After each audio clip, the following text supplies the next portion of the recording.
Islam, Islam, Islam, Moorish America.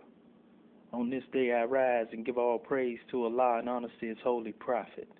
Honor to our holy prophet, Noble Drew Ali El Hajj Sharif Abdul Ali, that is.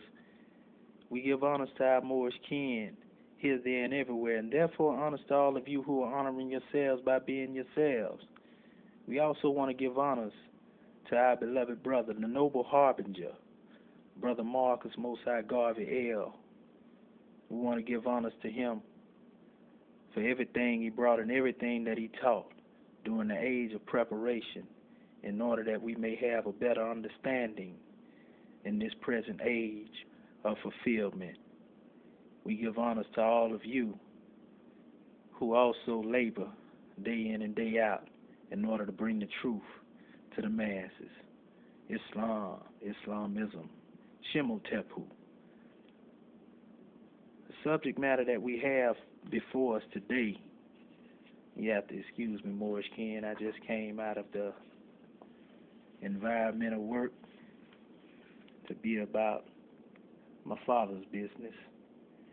But Islam, our subject matter would be pertaining to the divine origin of the Asiatic nations, more so overall the divine origin. And this will be coming from the Book of Ali. For those who may be wondering the significance of the cover on my page in my thumbnail, we are told that the divine origin, according to the commentary, is the holy beginning. We are told that it is the great God's breath, His infinite cause, the sacred source, which is His self, basically,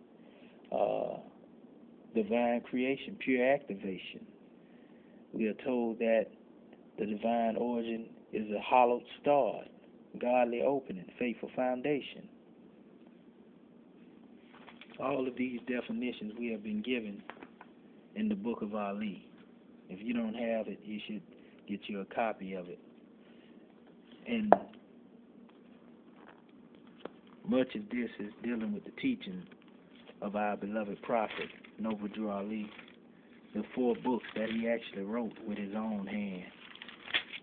Many of them may look at these as special measures as just chapters, but we see a grander drawing at this special level. Every lesson of the prophet was an adept lesson. Islam.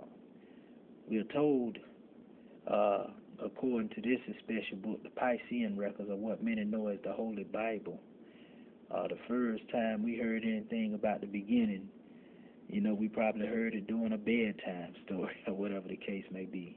But we were told, in the beginning God created the heaven and the earth was without form and void, and darkness was upon the face of the deep. And the Spirit of God moved upon the face of the waters. And we was like, woo, mystified. Oh, man. However, we didn't have an understanding of what this really meant. We didn't know what this void was. We didn't know what this darkness was, upon the face of the deep. We didn't have any true idea of the identity of the Spirit of God moving upon the face of the waters. Up until recently.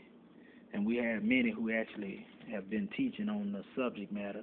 However, many of those teachings that you hear now came as a result of those children of our holy prophet. I call them the children of Ali. You name them. All of them came after the prophet who began to speak along these subject matters. We're going to show you that this teaching was brought, during his time. However, many of our Moorish kin couldn't comprehend it, just as they don't comprehend many of the lessons that we have in this special era of time. Right here in Grand Quran, we are instructed, and I would say Bismillah ar-Rahman ar-Rahim, Badi'u as-samawati wa ardi wa ita kada amra fa innama yakulu laha kun fayakun. And many of you know Kun Fayakun if you're familiar with, the Orthodox Islamic teaching. It means be and it is. However, this is special translation. It states, to him is due the primal origin, him being the great God Allah, of the heavens and the earth. And when he decreeth a matter, he said to it, be, and it is. This is what the Grand Quran had to state of the matter. And we know in the book of Genesis, we see the terminology, let there be light, let there be this, let there be that. But we know that the great God manifesting everything from one divine thought, from one grand thought. He manifested this special matter, in one thought. He didn't have to continue to say, let there be this and let there be that. He just spoke it one time and it began to vibrate and echo even on to this era of time. In fact, he is still creating. For those who think that he rested on the seventh day, go back and do some research. The great God never rests. He never sleeps. He never slumbers. He's still on the manifest. This is why you see new aquatic life forms. This is why you see new evidence of ancient civilizations being unearthed. This is why you see new planets coming into view, because that same spoken word, that divine thought that brought creation into existence is on the manifest now. Creation is not complete because man himself is not complete.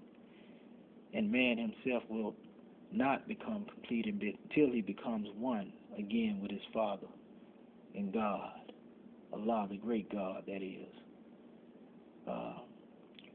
We will bring you more on this special measure, but due to time in regards to dealing with this device, we will actually stop this at this measure and bring you another portion.